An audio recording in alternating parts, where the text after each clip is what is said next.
টাকা না দিলে যা বাড়া আনতে যা। তুই টাকা না দিলে কি করবি মানে? ভাই এদিকে আসেন, এদিকে আসেন, বসেন, এখানে বসেন। কি হয়েছে রে ভাই? অফিসে যাইতেছি আপনি যাত্রা পথে আটকাইতেছেন, কি সমস্যা কি আপনার? অফিসে যাবেন, আপনি অফিসে যাওয়ার জন্য আমি মানা করিনি। আপনি যে 1.5 বছর হলে যে এই আমার ফার্নিচারটা নিয়ে গেছেন, কি টাকা দেওয়ার কথা কি আপনার মনে নাই? টাকা দিব না, হ্যাঁ? অফিসটা এলে তারপরে দিব। আবার ঝাড়ি মারতেছেন কেন আপনি? আজকে আপনার অফিস বেজে গেছে।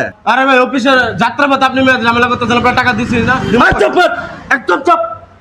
বেয়াদব কোথাকার, টাকা দেওয়ার সাথে বাড়ি ঘর নাই, এখন অফিসে যাইতেছে, টাকা চাবার গেলে উল্টা আরো ঝাড়ি মারে আমার সাথে। মনে হয় আমি এর থেকে দাঁতন নিয়ে খাইছি, মাল দিয়ে অপরাধ করছি। তুই টাকা দে, টাকা দে, বাইরে এখান থেকে। টাকা না দিলে কি করবি? হ্যাঁ? টাকা না দিলে যা বাড়া আনতে যা। তুই টাকা না দিলে টাকা না দিলে কি করবি মানে? তোর টাকা দিয়ে ব্যবসা খুলে বসছি আমি, এখানে বল। তোর যতটুকু সুযোগ দিয়েছিলাম আর সুযোগ 1 সেকেন্ডও সুযোগ দেবো না, তোর 1 সেকেন্ডও সুযোগ দেবো না। তুই 1 কোটি টাকা দিয়ে বাইরে হবি, 1 কোটি টাকা দেয় ইয়া কয়ে গেলে নাই, রসিদটা নিয়ে আরে বান। তোদের মতো কিছু কিছু কাস্টমার আছে, তোদের আজকে ব্যবসা আমাদের লাঠি উঠছে। তোদের মতো কিছু কিছু কাস্টমার আইসা সুন্দর সুন্দর মিষ্টি মিষ্টি কথা কস, পয়া পাখি নিয়ে যাস যে ভাই 2 দিন পরে এসে দিয়ে যাইতেছি। আরে 1 বছর 1.5 বছর কোনো খবর নাই, আর টাকা চাবার এলি দুনিয়ার গরম দেখা ছাড়ো উল্টো।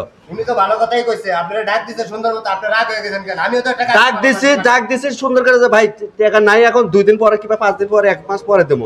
তুই আর উল্টে ঝাড়ি নিতেছস আমার উপরে। 14,000 টাকা যে বাকি নিয়ে ফেলাই রাখছস। আমার এই শোরুমটার ভাড়া কত? বসে বসে ভাড়া দিতেছি।